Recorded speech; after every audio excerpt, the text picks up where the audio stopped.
Palace. Let's cross live now to our correspondent, Oliver Whitfield-Miocic, who is on the Mall. And Ollie, talk to us a little bit about the action down there. Yeah, so a security source has told TalkTV that the Metropolitan Police has intelligence that there are protesters here on the Mall with glue in a bid to try to disrupt proceedings that are taking place. Remember that there are 11,500 security personnel from the Metropolitan Police as well as other forces here trying to make sure that everything goes out without a hitch. But all it takes is one or two to cause problems. We have heard some reports as well that paint has been thrown on some parts of the route, but the police have put that warning out that this is meant to be a happy occasion and that they've got a very low threshold, a low tolerance for any type of disruption. Here, people are just having a really good time. It started raining, as you can probably see. We've got the TalkTV branded umbrellas out, but it's not dampening anybody's spirits. We've seen cars go by. We believe it might have even been King Charles himself who was driving down the Mall. A huge roar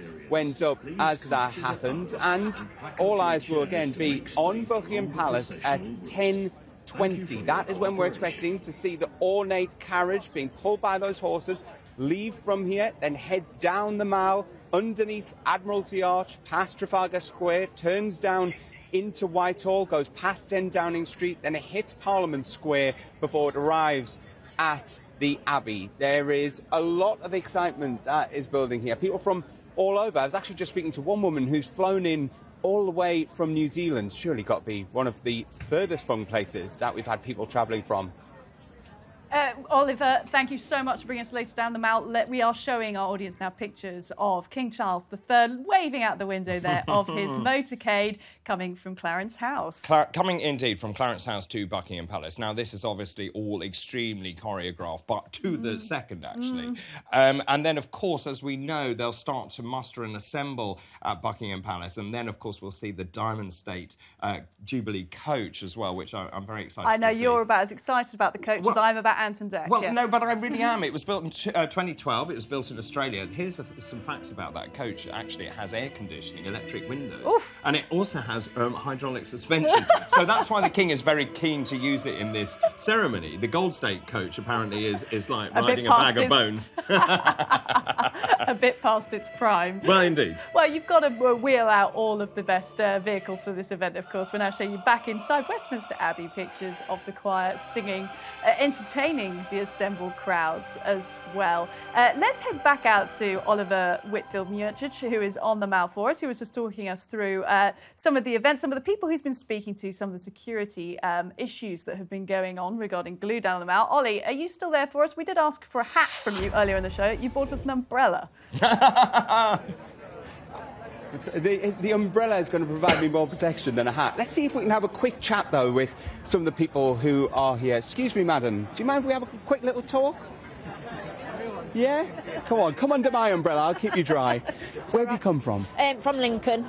And you're excited? Very excited. It's the first time we've come down for any of the royal things that have been going on, so really excited. What's it like, the atmosphere and everything? Everybody seems really friendly. We've been chatting to people that are around us, and yeah, really good. Can you actually see anything with all the brollies up? No, not really. But we're quite far at the back as well, so hopefully we'll manage to catch a glimpse of the carriages as they go past, which is what I really want to see. And you can always watch it back on the telly later on. Yeah. We'll do when we get back home, yeah. What's your message for the King today? I do, because I remember. God save the King. I think he's going to do a great job being King for this country, with him being so environmentally friendly and all that, and he does stuff for the younger generation, so hopefully he'll do a really good job. Right, thank you so much for speaking with us here at TalkTV. There you go, that's just some of the things that we're hearing here today. There is a lot of support, I've got to say. Of course there would be.